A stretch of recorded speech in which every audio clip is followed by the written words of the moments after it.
everyone, and welcome to another episode of the Late Night Brew, where we talk the brews first, and then we get around to what we're supposed to be talking about. Joining with me for the first time, Matt Kaplan out of Australia. Thanks for joining me, buddy. Hey, Rob. Nice to be joining you. Thanks so much for the opportunity to chat to you. Absolutely. Thank you for joining to answer some great questions, which today we're going to be diving into what is AvePoint PI, and knocking a couple of cases, right? Of course, what problems are we solving? What's the benefits? Before we get to that, the most important thing, Matt, what brew are you having with me today? Well, I've got the amazing Wakachangi Lager, which is a quite nice beer. I've got my blur on. There you go. Okay, Yeah. cool. Yeah, so this is from New Zealand. It's a lager, and it's the great Uncle Kenny's amazing Wakachangi Lager. So, cheers to you. What have you got? Cheers, mate. I have its Founders All Day Vacay. It's a session wheat ale, so nice and easy drinking, nice and light. Which, of course, session you can have all day long, and it's not a problem. Nice one. Well, cheers. All the best, especially at this time of the year. Definitely. Cheers. So let's dive right into it. What is AvePoint PI? What is AvePoint PI? Well, it's a service and a product that gives a customer's IT team and business team the ability to manage the security components of your Microsoft 365 tenants, so Teams, SharePoint, and OneDrive. So it gives you that security management visibility and insights, the insights of PI, allowing you to find issues, prioritize them, fix them, and enforce them across Microsoft 365 access controls. That's effectively what it does. Awesome. So you touched a little bit on it. What are some more specific problems that it's solving or use cases that Incentra takes advantage of?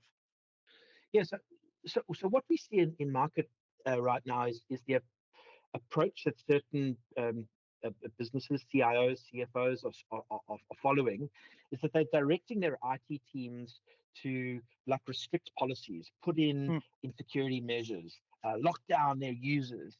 And what that effectively does is it inhibits collaboration. So they've invested in this awesome product and tool, Teams and SharePoint and OneDrive, and saying, go forth and collaborate. But then on the other hand, we're locking you down and we're not allowing you to do anything in the organization. So that's what we see in market right now, which is the challenge.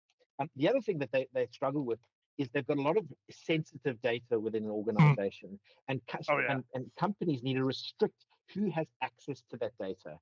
But what they're relying on still, unfortunately, is saying, hey, Pete, hey, Mary, hey, Bill, please don't share that Excel file with anyone outside of our business. So it's all relied on trust these days, which is not a great strategy.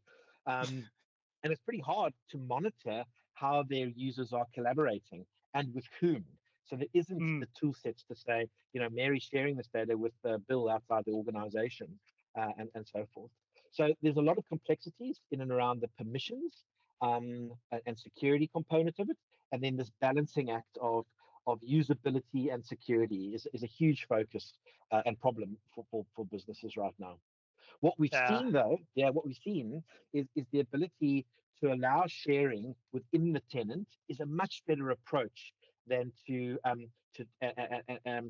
track users on how they're sharing externally, because Mary and Peter and Bill in my example are sharing data via Google Drives, via Gmail, email, and that's an absolute shocker. So you want to keep them inside your tenant, and you want to keep them sharing inside your tenant.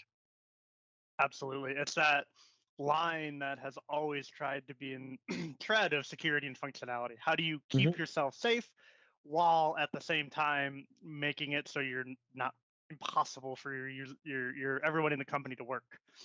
Very much so. Very much so.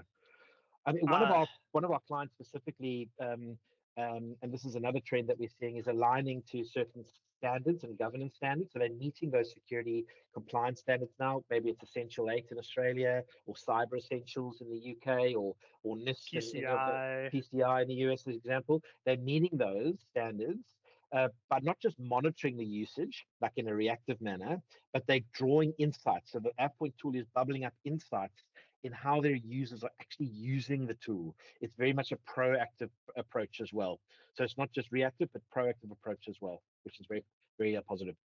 Which is huge benefit, and that covers beautifully some of the benefits that you can get from Pi, the ability to take action before it becomes a major problem.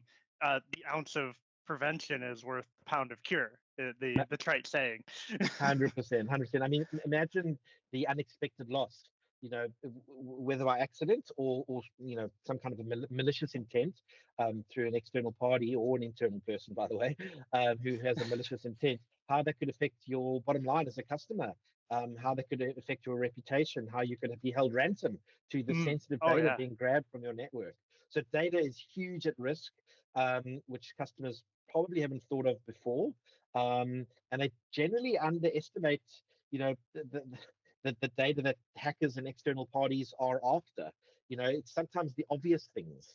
It's sometimes the obvious things like bank account numbers, or I don't know, passport numbers, or credit card information, or personal information. But sensitive data to a architectural design company could be the design plans of their building.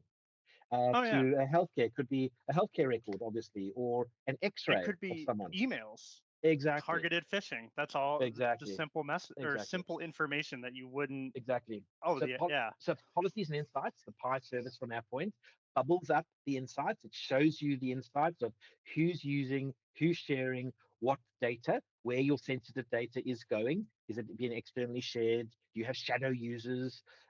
What SharePoint or team sites are externally accessible? And then you can complement that with policies to stop that external sharing or reduce your risk exposure. So that's the policies and insights component. That's awesome. And that's a phenomenal point to end on, with one little addendum. If you're curious about what kind of reports, especially if you're taking advantage of Incentro managing this for you, what kind of reports you can get out of Pi, there is the link below to take a look at a sample report, which I really encourage you to do. On that, Matt, huge thank you, sir. I hope you have a fantastic rest of your day, and I really enjoyed having you on. Cheers, buddy. Cheers, Rob. Thanks so much for the opportunity. Enjoy your day. Cheers, mate. Well.